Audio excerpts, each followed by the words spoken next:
Last month जो भी पॉर्चुल्का के प्लांट हमने लगाए थे, देखिए उनमें 2 से 3 इंच तक ग्रोथ हो गई है। यदि आपने अभी तक अपने पॉर्चुल्का को रेडी नहीं किया है आने वाले सीज़न के लिए, तो उस वीडियो को देख लीजिए और इसी तरीके से छोटी-छोटी 2-2 इंच की कटिंग आप लगा लीजिए। इतने सारे आपके प्लांट तैयार हो जाएँगे और मैं दावे से कह सकती हूँ कि आने वाले 20 से 25 दिनों बाद इसमें कलियाँ ज़रूर बनने लगेंगी, क्योंकि जनवरी से ही हमने तैयारी शुरू कर दी थी। अभी फ़रवरी, मार्च में जो ज़रूरी काम आपको करना है, जो ज़रूरी काम अभी आपको करने होंगे मार्च तक, वो मैं आपको बता देती हूँ। देखिए, पोर्चुल्का पूरे दिन के सनलाइट में रहता है और बिना पानी के भी सर्वाइव कर जाता है। यदि आप इसे 15-20 दिनों तक भी पानी नहीं देंगे, जब तक इसमें फ्लावरिंग नहीं हुई है, तो ये पौधा मरेगा नहीं। और आपको इसे फुल सनलाइट में रखना है। अभी के पूरे दिन के गर्मी को ये बर्दाश्त कर सकता है और पोर्चुल्का को बड़े प्लांटर में मत लगाइए, यानी कि 3 से लेकर के 6 इंच के बीच के कंटेनर में, या तो हैंगिंग बास्केट में या छोटे-छोटे कंटेनर में लगाइए। इस पोर्चुल्का हो या मॉस रोज़ या इसे 10 ओ क्लॉक फ्लावर भी कहते हैं, इसको रूट बाउंड होना पसंद है। देखिए, मेरे गुलदाउदी में दोबारा इसी सीज़न में फ्लावरिंग शुरू हो गई। मैंने वीडियो आप लोगों से शेयर भी किया हुआ था, किस तरीके से गुलदाउदी को हम बचा सकते हैं, किस तरीके से अगले साल के लिए हम बचा कर रखेंगे और एक ही सीज़न में 2-3 बार हम फ्लावरिंग ले सकते हैं। गुलदाउदी परमानेंट प्लांट है। मैं बीच में इसलिए वीडियो के बीच में मैं शेयर कर रही हूँ, क्योंकि जो भी फर्टिलाइज़र मैं दे रही हूँ, ये आप अपने गुलदाउदी के पौधे पर भी दे सकते हैं, क्योंकि गुलदाउदी भी परमानेंट प्लांट है और अभी इसमें कलियाँ बनी हैं। तो जब पौधा फूलों के लिए रेडी होने लगता है, छोटी-छोटी कलियाँ बनाने लगता है, तो ये जो फर्टिलाइज़र मैं आपको बता रही हूँ, ये बहुत ही ज़्यादा काम करता है, क्योंकि ये पोटेशियम से भरपूर फर्टिलाइज़र है।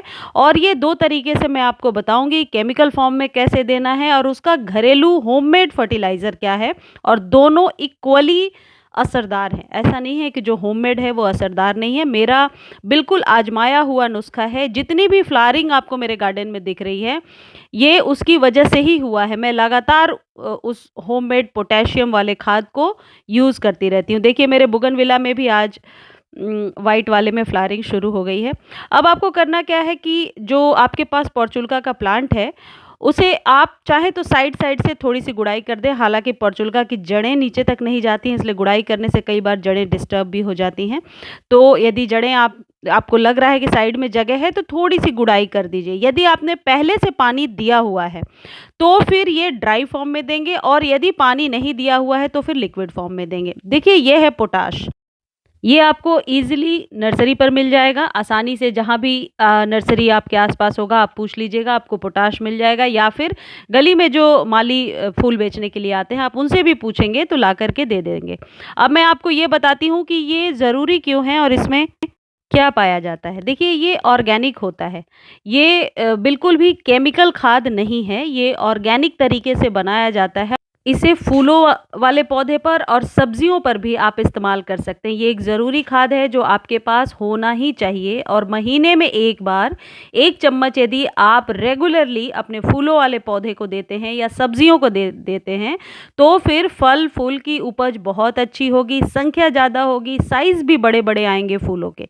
अब आपको करना क्या है कि ये आप देखिए, जितना मैंने लिया है, हाफ़ टेबल स्पून है ये, और मैं मात्रा देखिए कितनी कम दे रही हूँ, क्योंकि मुझे नए फ्लावरिंग के लिए रेडी करना है। यदि इसमें कलियाँ बन गई होती तो मैं मात्रा थोड़ी ज़्यादा दे सकती थी। यदि कलियाँ नहीं बनी हैं, तो 1 चुटकी देना है आपको 3 से 4 इंच के कंटेनर के लिए। या फिर आप ये कर सकते हैं कि आधे चम्मच पोटाश को आधे लीटर पानी में इस तरीके से घोल करके रख दीजिए। घोल करके 2-3 घंटे छोड़ने से क्या होगा, इसके पार्टिकल्स पानी में मिल जाएँगे, और इसी पानी को थोड़ा-थोड़ा, इसे आपको कोई वाटरिंग नहीं करना है, ये औषधि के रूप में, खाद के रूप में ही देना है। थोड़ा-थोड़ा आप अपने सभी पोर्चुल्का को अभी दे दीजिए। इसको रिपीट कब करना है, ये भी आगे मैं बताऊँगी, लेकिन इसका होममेड उपाय क्या है? देखिए, ये 2 केले हैं, केले के छिलके नहीं, केले सड़े हुए आपको लेने हैं। ये केले बिल्कुल सूख चुके हैं, सड़ ही चुके हैं, मैं अभी खोल करके भी आपको दिखाऊँगी।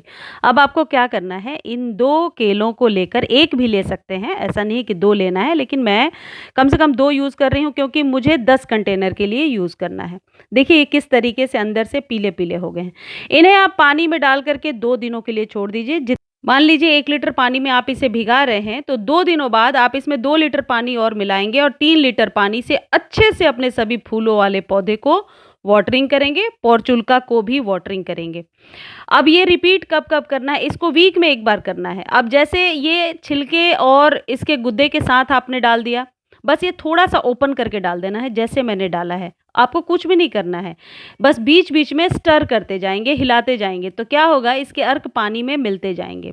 ये केले के छिलके से बहुत ज़्यादा पावरफुल होता है, मैं ऐसे ऐसे ही हमेशा यूज़ करती हूँ।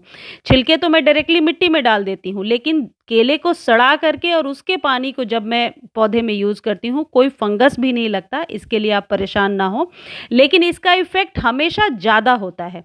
तो इस तरीके से आप 2 दिन बाद उसके पानी से ही अपने पोर्चुल्का को अच्छे से वाटरिंग कर देंगे। उसे वीक में 1 बार अब आप रिपीट करना शुरू कीजिए। अब जो अर्क बच जाएँगे आपके पास, आप पानी यूज़ कर लेंगे, केले तो एज़ इट इज़ ही नज़र आएँगे आपको, वापस से पानी डालकर छोड़ दीजिए। लेकिन जब 5-6 दिन बाद उसे फिर से आप यूज़ करेंगे, तो पानी जो है बराबर मात्रा में मिला लेंगे। यानी कहने का मतलब ये है कि पानी थोड़ा ज़्यादा मिलाएँगे ताकि वो गाढ़ा घोल ना हो, पतला घोल हो, और उसे यूज़ कीजिए। और लास्ट में जब वो बच जाए, या तो कंपोस्ट बिन में डाल दीजिए, या फिर जो परमानेंट प्लांट है लाइक गुड़हल है, मैं तो अक्सर गुड़हल की मिट्टी में उसे नीचे दबाकर छोड़ देती हूँ। फंगस नहीं लगता है, क्योंकि हम लोग साफ और नीम की खली का बराबर इस्तेमाल करते रहते हैं, और जो पौधे जो धूप में रहते हैं हमेशा, उनमें फंगस की प्रॉब्लम नहीं होती है, अनटिल और अनलेस आप उसके जड़ों को अच्छे से क्लीन ना करो, यानी कि जड़ों तक धूप ना पहुँचे। और इस तरीके से पोर्चुल्का में एक सिस्टमैटिक वे में आप 1 महीने करके देखिए, बहुत जल्दी कलियाँ बनने लगेंगी। यदि ईज़ी वे में पोटाश अवेलेबल है, तो वो इस्तेमाल कीजिए, या फिर ये केले वाली खाद जो मैंने आपको बताई है, ये इस्तेमाल कीजिए। और हाँ, ये केले वाली जो खाद है, ये गुड़हल, गुलाब, जितने भी फ्लावरिंग वाले आपके प्लांट हैं, बोगनविला को भी आप दे सकते हैं। इससे रिलेटेड और कोई जानकारी चाहिए, कमेंट सेक्शन में आप पूछ लेना क्वेरी, मैं ज़रूर आंसर देने की कोशिश करूँगी। मेरे वीडियोज़ को देखने के लिए धन्यवाद।